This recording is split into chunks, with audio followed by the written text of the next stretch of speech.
Friends, welcome to my channel. ఇక విహారీ కనక మహాలక్ష్మికి జరుగుతున్న అవమానాలని చూసి తట్టుకోలేక కనక మహాలక్ష్మితో ఈ విధంగా అంటూ ఉంటాడు. లక్ష్మి, నీకు నాకు ఉన్న బంధం శాశ్వతంగా తెగిపోవాలి అని అంటూ ఉంటే, అంటే ఈ తాళి బంధం గురించి మాట్లాడుతున్నారా విహారి గారు అని చెప్పి లక్ష్మి అంటూ ఉంటుంది. అవును అని అనగానే, అయినా మీరు కట్టిన ఈ తాళిని నిజంగానే ఎగతాళిగా భావించి, మనకు జరిగిన పెళ్ళిని బొమ్మల పెళ్ళిగా భావించి ఈ తాళిని తీసేయమని అంటున్నారా? నేను బంధానికి మీకు చాలా విలువనిస్తాను. అలాంటప్పుడు నేను ఈ తాళిని ఎలా తీసేయగలను? ఎవరికీ కూడా హక్కు ఉండదు విహారి గారు అని అనగానే, తాళి కట్టిన నాకైతే హక్కు ఉంటుంది కదా అని అనగానే ఒక్కసారిగా కనక మహాలక్ష్మి షాక్ అయిపోతుంది. మరి నిజంగా విహారి తన చేతులతో తానే కనక మహాలక్ష్మి మెడలో ఉన్న తాళిని తెంచేయబోతున్నాడా? అది చూసి లక్ష్మి తట్టుకుంటుందా? నిజంగా ఏం జరుగుతుంది తెలుసుకోవాలి అంటే పూర్తి వీడియోలోకైతే వెళ్ళిపోదాం. పూర్తి వీడియోని చూసే ముందు మొదటిసారిగా నా ఛానల్ని చూస్తున్నట్లయితే ఇప్పుడే సబ్స్క్రైబ్ చేసి పక్కనే ఉన్న గంట సింబల్ని కూడా యాక్టివేట్ చేసుకోండి. అలా చేయడం వల్ల నేను పెట్టే ప్రతి ఒక్క వీడియో అప్డేట్ అనేది మీ వరకు ఈజీగా వచ్చేస్తుంది. ఇక లేట్ చేయకుండా పూర్తి వీడియోలకైతే వెళ్ళిపోదాం. ఇక విహారీ లక్ష్మికి సపోర్టుగా నిలబడడంతో సహస్ర చాలా బాధపడుతూ ఉంటుంది. అసలు బావ నాకు సపోర్ట్‌గా ఉండాల్సింది పోయి ప్రతిసారి కూడా లక్ష్మికి సపోర్ట్‌గా ఉండడం ఏంటి? అయినా అత్తయ్య, బావ ఇద్దరు కూడా లక్ష్మికి బాధ్యతగా ఉండి తనకు పెళ్లి చేసి అత్తారింటికి పంపించేయాలనుకున్నారు. అలాంటప్పుడు నేను మాట్లాడే దాంట్లో తప్పేముంది? లక్ష్మికి పెళ్లి చేసి అత్తారింటికి పంపించేయాలనుకున్నాను. ఈ మాత్రానికే బావ నన్ను అసహ్యంగా మాట్లాడాలా? ఆ లక్ష్మి ముందు నా పరువు తీయాలా అని చెప్పి ఈ విధంగా అనుకుంటూ ఉంటాడు విహారీ. వెంటనే ఇక ఈ విధంగా మాట్లాడుతూ ఉంటుంది కదా! ఏం మాట్లాడాలో అర్థం కాక లక్ష్మి సహస్ర అటు ఇటు తిరుగుతూ ఉంటే అంబిక వచ్చి ఇక పుండు మీద కారం చల్లినట్లుగా ఈ విధంగా అంటూ ఉంటుంది. ఏంటి సహస్ర, ఏంటి విహారీ అన్న మాటల గురించి బాధపడుతున్నావా అనగానే, బాధపడకుండా ఎలా ఉండమంటావు పిన్ని? అయినా నిన్ను విహారీ బావను ఆఫీస్ నుంచి బయటకు రాకుండా చూసుకోమని చెప్పాను కదా. అయినా విహారీ బావ ఆఫీస్ నుంచి ఎలా వచ్చాడు అని అనగానే, అయ్యో సహస్ర, విహారిని రాకుండా ఉండాలని చెప్పి కొంతమంది వాళ్ళతో మీటింగ్ కూడా ఏర్పాటు చేశాను. అయినా మళ్ళీ కూడా ఈ విధంగా ఆలోచిస్తూ ఏం మాట్లాడాలో అర్థం కాక నేను మీటింగ్లో ఏం మాట్లాడను, సైలెంట్గా ఉండిపోయాను.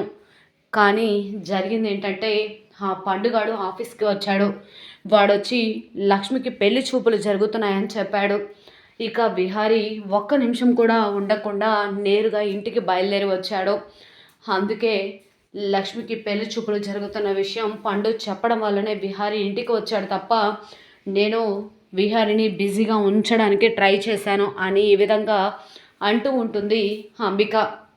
అయితే ఈ పండుగని నేను చాలా తెలివిగా సూపర్ మార్కెట్కి పంపించాను పిన్ని. స్లిప్ ఇచ్చి కావాల్సినవన్నీ తీసుకురమ్మని చెప్పాను. అయినా కూడా వీడు సూపర్ మార్కెట్కి వెళ్లకుండా లక్ష్మికి పెళ్లి చూపులు ఏర్పాటు చేశామన్న సంగతి తెలుసుకొని బావ దగ్గరికి వెళ్ళి బావకి ఇక నిజం చెప్పినట్టున్నాడు అని అనగానే, ఏది ఏమైనా సరే జరిగింది పక్కన పెట్టేస్తే లక్ష్మికి పెళ్లి చూపులు జరుగుతున్నాయని తెలిసి విహారీ అంత ఆగమేఘాల మీద రావాల్సిన అవసరం ఏముంది అని నాకు అనిపిస్తుంది అని అంటూ ఉంటే, ఇందాక చూసావు కదా పిన్ని, బావ ఎంత క్లాస్ పీకాడో. లక్ష్మి తన మీద మనసు పారేసుకోవట్లేదని, ఎప్పుడు తనతో తప్పుగా బిహేవ్ చేయలేదని ఎలా మాట్లాడాడో విన్నావు కదా. అయినా ఇప్పుడు మనం దాని గురించి మాట్లాడుకోవడంలో అర్థం ఏముంది అని అంటూ ఉంటే, ఏం మాట్లాడాలో అర్థం కాక అలానే సైలెంట్గా ఉండిపోతారు. వెంటనే ఈ విధంగా అంటూ ఉంటుంది లక్ష్మి, విహారి గారు ఇక సమయానికి రాకపోతే ఈరోజు నాకు జీవితంలో ఏం జరిగిందో కూడా అర్థం కానంత స్థితికి వెళ్ళిపోయేదాన్ని అని ఆలోచిస్తూ ఉంటుంది. సహస్రాంబిక మాత్రం లక్ష్మీ విహారుల గురించే మాట్లాడుకుంటూ ఉంటారు ఎప్పుడు చూసినా కూడా. ఇవాళ పెళ్లి చూపులు ఏర్పాట్లు చేశారు కదా, ఎలాగైనా లక్ష్మీ పీడ విరగడవుతుందని అనుకున్నాను సహస్ర. కానీ విహారీ సమయానికి వచ్చి ఇలా చేస్తాడని అస్సలు ఊహించలేదు అని అంటూ ఉంటే, అవును పిన్ని, నేను కూడా అస్సలు ఊహించలేదు. ఈరోజు లక్ష్మి చేతికి ఎలాగైనా ఆ ఉంగరాన్ని తొడిగించి తనని ఎలాగైనా మెడపట్టి బయటకు గెట్టించాలని అనుకున్నాను. సమయానికి బావ వచ్చి ప్లాన్ అంతా కూడా అప్సెట్ చేశాడు అని అంటూ ఉంటే, ఎప్పుడు చూసినా విహారీ అంతే కదా, ఎవరి విషయంలో ముందున్నా ఉండకపోయినా లక్ష్మి విషయంలో మాత్రం ముందుంటాడు. ఏది ఏమైనా సరే ఈరోజు లక్ష్మికి ముహూర్తం బాగున్నట్టుంది సహస్ర అనగానే, అవును పిన్ని, ఈరోజు బాగుంటే సరిపోతుందా, కానీ ఏదో ఒకరోజు లక్ష్మి ఖచ్చితంగా దొరుకుతుంది కానీ ఈ విధంగా సహస్ర అంబికతో అంటూ ఉంటుంది. వెంటనే యమున లక్ష్మి దగ్గరికి వెళ్తుంది. లక్ష్మి బాధపడకమ్మా అనగానే, అమ్మగారు అని చెప్పేసి లక్ష్మి యమునను పట్టుకొని ఏడుస్తూ ఉంటుంది. నాకు నిజం తెలిసినా నోరు తెరిచి నిజం చెప్పలేని పరిస్థితి. నువ్వేమో నాకు ఎవరికి నిజం చెప్పొద్దని చెప్పావు, కానీ అన్నని మాటలు అంటున్నా, నీకు పెళ్లి చూపులు ఏర్పాట్లు చేసినా నిజం చెప్పలేకపోయానమ్మా. నువ్వు నన్ను తప్పుగా అపార్థం చేసుకోకు అనగానే, అయ్యో లేదమ్మా, అయినా విహారి గారు సమయానికి వచ్చి పెళ్లి చూపులు జరగకుండా అడ్డుకున్నారు కదా, నాకు అదే చాలు అని అంటూ ఉంటే, అవును అందుకే విహారీ అయితేనే పెళ్లి చూపులు ఆపుతాడని వాడికి ఫోన్ చేశాను, కానీ వాడు ఆఫీస్లో బిజీగా ఉండడం వల్ల ఫోన్ లిఫ్ట్ చేయలేదు, కానీ సమయానికి వచ్చాడు అనగానే, రాలేదమ్మ గారు నేనే తీసుకొచ్చాను అని పండు అనడంతో ఒక్కసారిగా యమున అలాగే లక్ష్మి షాక్ అయిపోతారు.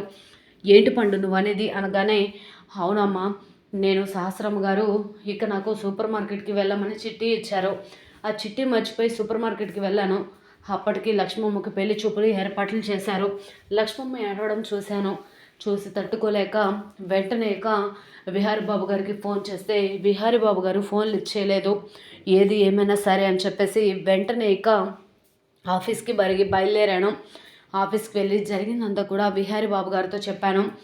అప్పుడు విహారీ బాబు గారిని తీసుకొచ్చానమ్మా అనగానే, ఏది ఏమైనా సరే ఈరోజు నా జీవితాన్ని కాపాడావు పండు అని చెప్పేసి చేతులెత్తి దండం పెడుతూ ఉంటుంది. యమున కూడా అవును పండు, సమయానికి విహారిని తీసుకురాకపోతే ఈరోజు లక్ష్మిని ఎవరో కాపాడలేని పరిస్థితికి వచ్చేది అని ఈ విధంగా అంటూ ఉంటుంది. ఇక వెంటనే పండు కూడా ఊరుకోండమ్మా అని చెప్పేసి, మంచి వాళ్ళకు ఎప్పుడూ మంచి జరుగుతుంది అని చెప్పేసి అంటూ ఉంటాడు పండు. ఇక కనక మహాలక్ష్మి బాధపడుతూ ఉంటుంది కదా, విహారి కూడా లక్ష్మి గురించి ఆలోచిస్తూ ఉంటాడు.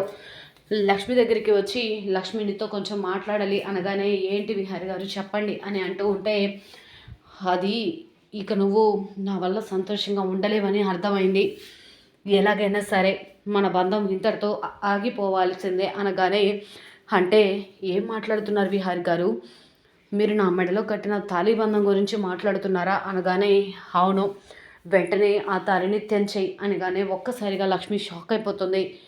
ఏంటి విహారి గారు ఏం మాట్లాడుతున్నారు, నేను మీకు బంధానికి చాలా విలువిస్తాను, అలాంటిది నేను తాళిని తెంచేయడం ఏంటి అనగానే, ఖచ్చితంగా తెంచేయాల్సిందే, నువ్వు సంతోషంగా ఉండాలి, వేరొక జీవితంలో అడుగు పెట్టాలి అంటే ఖచ్చితంగా ఆ తాళి తీసేయాల్సిందే అనగానే, లేదు విహారి గారు అని చెప్పి అంటూ ఉంటుంది. అయినా ఈ తాళిని తీసే హక్కు ఎవరికి ఉండదు విహారి గారు అనగానే, కట్టిన నాకు కూడా ఉండదా అని చెప్పి అంటూ ఉంటాడు విహారీ. మరి నిజంగా లక్ష్మి మెడలో ఉన్న తాళిని తీసేస్తే తప్ప తన జీవితం బాగుపడదనుకున్న విహారీ లక్ష్మి మెడలో ఉన్న తాళిని తెచ్చబోతున్నాడా? నిజంగా అదే జరిగితే లక్ష్మి తట్టుకోగలుగుతుందా?